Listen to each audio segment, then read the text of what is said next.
Welcome to part two on the new imperialism. Now we're going to take a look at revolutionary Europe.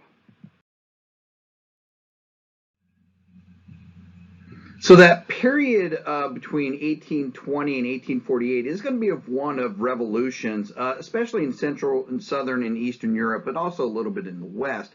And they were provoked increasingly by liberalism and nationalism being harshly suppressed by the remnants of the Ancien regime, right? Southern Europe experienced a series of revolutions between 1820 and 1823. In Spain, liberal intellectuals in Spain demanded a return of the Bonapartist Constitution of 1812, only to be suppressed by French troops. You're going to have revolutions in Portugal and Italy that will be suppressed by the Austrian army. And in Russia, you're going to have the Decembrist revolt against Tsar Nicholas I that's going to fail in 1825. Nicholas I is pathologically fearful of reform, so much so, in fact, that he's going to create a secret police called the Third Section to spy on the opposition. The remnants of this Third Section will actually, those that become involved in the Bolshevik movements in 1917, are actually going to form the core of what will become the communist secret police, or the KGB and the GRU.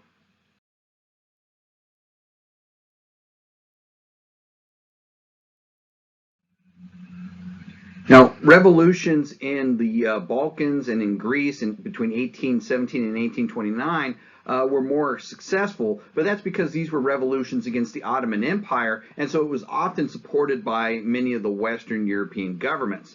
And the reason why is that the Western European governments were predominantly Catholic, and the Ottoman Empire, of course, was Islamic, right? It was kind of that tension between Islam and Christianity, right?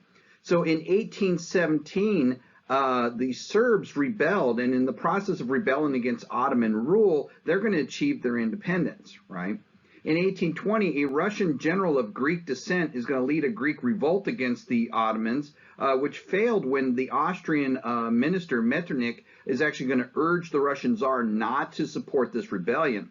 However, in 1821, a second round of revolts are going to begin in Greece, this time of local origins, and Greeks peasants are going to kill Turks. The Ottomans will retaliate by hanging the Greek patriarch of Constantinople. This is basically the patriarch of the Greek Orthodox Church. Right? They would also pillage many of these Greek Orthodox churches, and they massacred thousands of men, and they sold many Greek women into slavery. This, of course, enraged Western public opinion, right? Greece, of course, is then portrayed as the cradle of Western civilization, fighting brutal and oppressive barbarian occupiers, right? So in 1827, a combined British, French, and Russian fleet will take on the Ottoman fleet at Navarino and defeat it, right? In 1828, Russian troops will advance on Istanbul.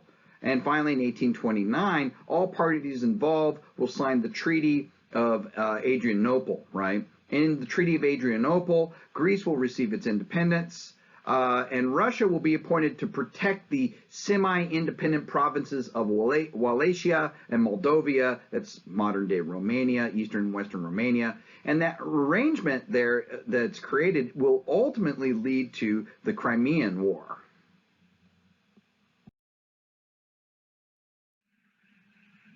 Revolutions elsewhere across Europe did succeed, but only when the other major powers didn't interfere. Now, we mentioned that the French deposed Charles X and had installed the moderately liberal constitutional monarch of Louis Philippe, right?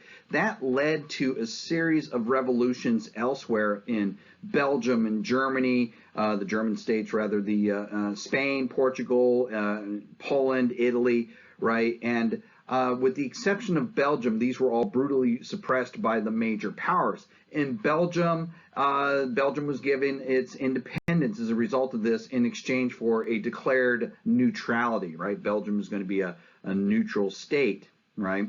In 1848, revolution threatened pretty much almost all of Europe, right? You're going to see it just explode. And of course, again, it starts in France. On February 22nd, 1848, Louis Philippe is overthrown and a republic is declared again, this time under Louis Napoleon, better known as Napoleon III. right? And that's going to touch off a series of nationalistic and liberal revolutions everywhere, making 1848 a pretty pivotal year in European history.